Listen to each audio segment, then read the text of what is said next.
शहीद भगत सिंह ने लिखा था कि सतगुरु राम सिंह जी का असहयोग आंदोलन महात्मा गांधी के आंदोलन से कई बातों में बढ़कर था।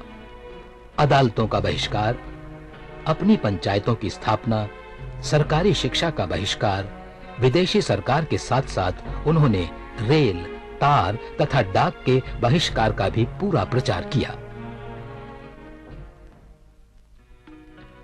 नामधारी सिखों ने 15 जून 1871 को अमृतसर तथा 15 जुलाई को रायकोट कसाई खाने पर धावा बोला और कसाईयों को मारकर गायों को मुक्त कर दिया। अंग्रेज शासन ने जानबूझकर गाय के वध की अनुमति दी थी। नामधारी सिखों, हिंदुओं और सिखों के लिए गाय की सुरक्षा एक पवित्र बुनियादी मुद्दा था।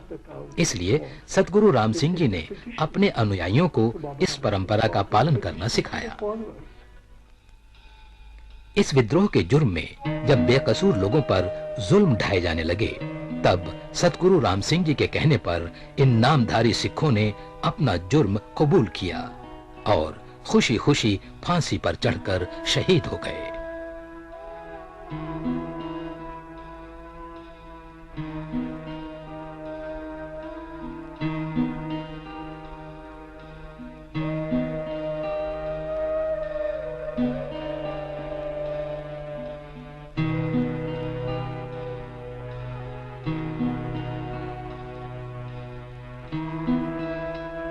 अंग्रेजों के खिलाफ नफरत और बगावत के शोले भड़क उठे थे।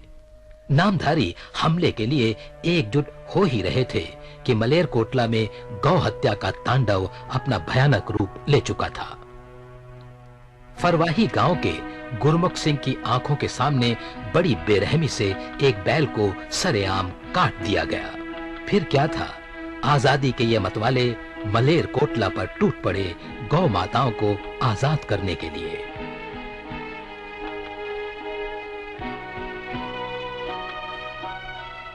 The year 1871-72, where kukas were blown up by the guns. 1871-72 में कुकाओं को गोलियों से उड़ा दिया गया। इनकी संख्या अनगिनत थी। 19वीं सदी में विदेशी शासकों द्वारा मारे गए लोगों की संख्या उपलब्ध नहीं है। दुर्भाग्य की बात है कि शहीद हुए नामधारी सिखों को शहादत की मान्यता प्राप्त नहीं है। वे विदेशी शासकों से लड़ते हुए मारे गए थे। बुनियादी मुद्दा था विदेशियों द्वारा तहस नहस किए जा रहे हिंदू सिख परंपराओं को सुरक्षित रखना, जिन्हें किसी हद तक महाराजा रणजीत सिंह ने बचाए रखा था। Preserved by Maharaja Ranjit Singh's rule, but the traditions which were broken by the colonial rule.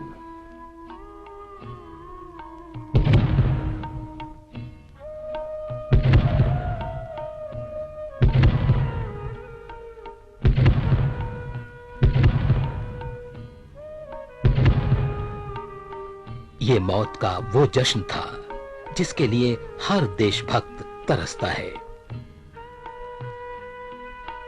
18 जनवरी 1872 को मलेरकोटले के स्थान पर नामधारी मूवमेंट के जो 66 सिख तोपों के आगे आकर शहीद हुए, वे सभी नौजवान थे। उनमें से कुछ तो मात्र 10 से 15-16 साल की आयु के थे। अंग्रेज सरकार ने सभी नामधारी शहीदों की जमीन जायदादें जब्त कर ली। उनके घरों से हर तरह का सामान, उनके कपड़े, अनाज, चारपाइयाँ, यहाँ तक कि उनके घरों में पड़ा हुआ ठंडा व गर्म दूध भी जब्त कर लिया और कुछ भी नहीं छोड़ा।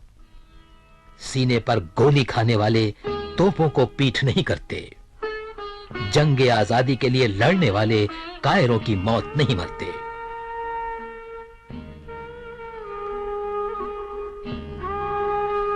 मौत के कद तक पहुंचने का ऐसा जज्बा लाखों के दिलों में देशभक्ति का बीज बो गया। यहां तक कि 12 वर्ष के मासूम बिशंत सिंह को सतगुरु राम सिंह जी से नाता तोड़ने के एवज में जान बख्शने का लालच दिया गया, तो उसने भी वही किया जो एक सच्चा देशभक्त करता।